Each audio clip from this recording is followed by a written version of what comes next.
Hi friends, வணக்கம் and welcome to பிள்ளை நிலாக்கள். இன்றைக்கி நம்ம சேனலில் வாழைப்பூவை எப்படி ஈஸியாக க்ளீன் பண்ணுறது அப்படிங்கிறத பற்றி தான் நம்ம பார்க்க போகிறோம்.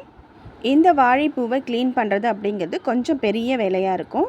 இந்த ஒவ்வொரு பூவாக எடுத்து நம்ம அதுக்குள்ளே இருக்கிற அந்த நரம்பு பகுதியை நீக்கிட்டு தான் நம்ம சமைப்போம். இந்த நரம்பு பகுதி நமக்கு சீக்கிரத்தில் வேகாது. அது மட்டும் இல்லாமல் இதை நம்ம சமைச்சு சாப்பிட்டோம் அப்படின்னா இதை வயிற்று வலியும் உண்டாகும். இதனாலேயே இதை நம்ம கரெக்டாக பக்குவமாக எடுத்துகிட்டு தான் இதை சமைப்பாங்க. இப்படி ஒவ்வொரு பூவாக எடுத்து ஒவ்வொரு நரம்பு பகுதியாக நம்ம எடுத்து நம்ம போடாமல் நம்ம ஈஸியாக இந்த வாழைப்பூவை க்ளீன் பண்ணலாம். இப்போ பாருங்கள், இந்த மாதிரி ஒரு வாழைப்பூவை எடுத்திருக்கேன். இதில் இந்த மேற்பகுதி இந்த தோலை எடுத்துட்டு இந்த உள்ளே இந்த கருப்பாக இருக்குது பாருங்கள், இதெல்லாம் நான் எடுத்துட போகிறேன். இதையும் சேர்த்து நீங்கள் இந்த மாதிரி இருந்துச்சு அப்படின்னா சமைக்க விருப்பப்பட்டவங்க சமைக்கலாம். இது ஒன்றும் கெடுதல் இல்லை. ஆனால் இது கொஞ்சம் முத்தின மாதிரி இருக்கும். அதனால் நான் இதை எடுத்துடுறேன், கருப்பாக இருக்கிறதுனால. இந்த முத்தின பகுதியில் இருக்கிற நரம்பு பகுதி இன்னுமே கொஞ்சம் ஸ்ட்ராங்காக இருக்கும். இந்த வாழைப்பூவெல்லாம் நம்ம உணவில் கட்டாயம் சேர்த்துக்கணுங்க. இதோட துவர்ப்பு சுவை நம்ம உடலுக்கு மிகவும் ரொம்பவும் முக்கியமான ஒன்று. அறுசுவைகளில் ஒன்று துவர்ப்பு சுவை. இந்த துவர்ப்பு சுவை உள்ள பொருட்களை நமக்கு அப்பப்போ உணவில் சேர்த்துக்கிட்டே இருக்கணும். முந்தைய காலகட்டத்தில் நம்ம சாப்பாட்டுக்கு அப்புறம் நம்ம வெற்றிலை பாக்கு சாப்பிடுவாங்க. அதில் பாக்கு துவர்ப்பு சுவையுடைய பார்க்கை வச்சு நம்ம சாப்பிடுவாங்க.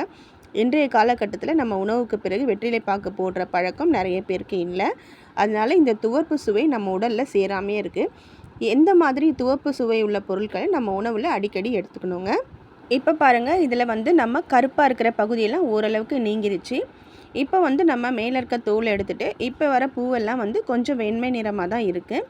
இப்போ இதை நம்ம இந்த தோலை நீக்கிட்டு இந்த பூவுக்கு அடி பக்கத்தில் இந்த பூவெல்லாம் சேர்ந்துருக்கிற பக்கம் வச்சிங்கன்னா பூ உதிர்ந்துடும். அதுக்கும் கொஞ்சம் கீழே இந்த மாதிரி கத்தியை வச்சுட்டு லைட்டாக அப்படி மேல் பக்கமாக அப்படி தூக்குனீங்க அப்படின்னா அழகாக இப்படி பூ முழுசாக வந்துடும். நமக்கு இப்படி நம்ம தனித்தனியாக கிள்ளி எடுக்கணுங்கிற அவசியம் இல்லை.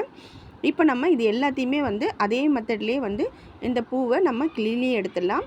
இதுக்கு அடியில் உள்ளுக்குள்ளே நல்ல ஒரு சின்ன ஒரு பூ பகுதியாக இருக்கும். இதை நம்ம உள்ளே இருக்கிற அந்த காம்பு பகுதியை நம்ம அப்படியே சாப்பிடலாம். அந்த குருத்து ரொம்பவும் நல்லது உடம்புக்கு, நம்ம அப்படியே சாப்பிட்லாம். அதை பாருங்கள், இந்த மாதிரி இந்த பூ எல்லாம் இருக்கிற பகுதிக்கு கொஞ்சம் கீழ் பக்கத்தில் கத்தி வச்சு லைட்டாக இப்படி மேல் பக்கம் தூக்குனிங்கன்னா முழுசாகவே நமக்கு அந்த பூ கிடச்சிரும்.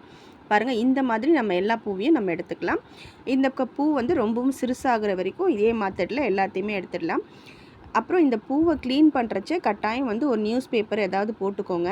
இதுலேருந்து வர பால் நமக்கு அந்த தரை பகுதியோ நம்ம எதை வச்சு யூஸ் பண்ணுறோமோ அது எல்லாமே கருப்பாயிரும். அதனால் நீங்கள் ஏதாவது ஒரு பேப்பர் போட்டுட்டு இதை நீங்கள் செய்கிறது ரொம்பவும் யூஸ்ஃபுல்லாக இருக்கும்.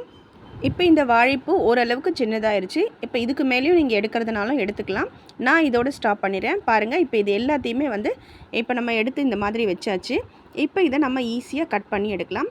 பாருங்கள், அந்த கத்தியை வச்சு இந்த மொனை பகுதியில் இந்த மாதிரி அழுத்தி பிடிச்சிக்கிட்டு இந்த பின்பக்கத்தை பிடிச்சி நம்ம இப்படி இழுத்தோம் அப்படின்னா அதில் இருக்கிற மொத்த நரம்புகளுமே இந்த பக்கம் வெளியில் வந்துடும்.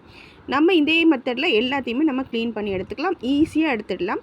பாருங்கள், இந்த மாதிரி தான் இந்த பின்பக்கத்தை நம்ம நல்லா டைட்டாக பிடிச்சிட்டு இந்த கத்தியை முன்பக்கத்தில் வச்சுட்டு நம்ம பின்பக்கத்தை பிடிச்சி இழுத்தோம் அப்படின்னா அதில் இருக்கிற மொத்த நரம்புகளுமே வந்துடும். நம்ம தனித்தனி பூவாக எடுத்து க்ளீன் பண்ணணுங்கிற அவசியம் இல்லை. இப்போ இதே மெத்தட்லேயே நான் எல்லாத்தையுமே க்ளீன் பண்ணி காட்டுறேன். பாருங்கள், வேலைக்கு போகிற பெண்களாக இருந்தாங்கன்னா காலை நேரத்தில் ரொம்பவும் அவசரமாக அவங்களுடைய வேலைகள் எல்லாம் முடிச்சுட்டு போவாங்க. அந்த மாதிரி சமயத்தில் இந்த மாதிரி டைம் எடுத்து செய்யக்கூடிய இந்த மாதிரி பொருட்களெல்லாம் அவங்களுடைய உணவில் சேர்த்துக்காமே இருப்பாங்க. அந்த மாதிரி இருக்கிறவங்க இந்த வாழைப்பூவை வாங்கி இந்த மாதிரி மெத்தடில் க்ளீன் பண்ணி சீக்கிரமாகவே நீங்கள் இந்த சுவையையும் உங்களுடைய உணவில் அன்றாட உணவில் சேர்த்துக்கணும்.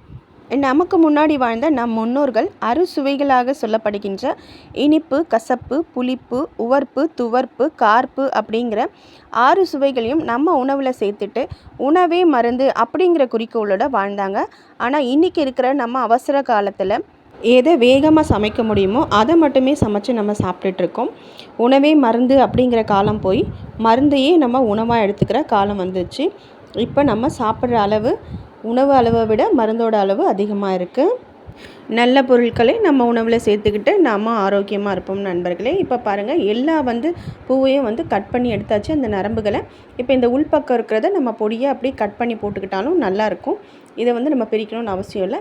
இப்போ இந்த மாதிரி தனித்தனியாக கட் பண்ணி வச்சுருக்கிறோம். இதெல்லாம் நம்ம எப்பவும் காய்கறி நறுக்கிற மாதிரி பொடியாக கட் பண்ணி தண்ணியில் போட்டுக்கலாம். தண்ணியில் போட்டு அலசி எடுத்துகிட்டு நமக்கு விருப்பமான உணவு என்னமோ அதை செஞ்சுக்கலாம். இந்த வீடியோ உங்களுக்கு பிடிச்சிருக்குன்னு நினைக்கிறேன். பிடிச்சிருந்ததுன்னா ஒரு லைக் கொடுக்க மறந்துடாதீங்க. உங்கள் ஃப்ரெண்ட்ஸ் அண்ட் ஃபேமிலியோடு ஷேர் பண்ணுங்கள். எங்கள் சேனலை சப்ஸ்கிரைப் பண்ணி சப்போர்ட் பண்ணுங்கள். கூடவே அதில் பெல் பட்டனை கிளிக் பண்ணிக்கோங்க. அதில் ஆல்ங்கிற ஆப்ஷனை கிளிக் பண்ணிக்கோங்க. தேங்க்யூ.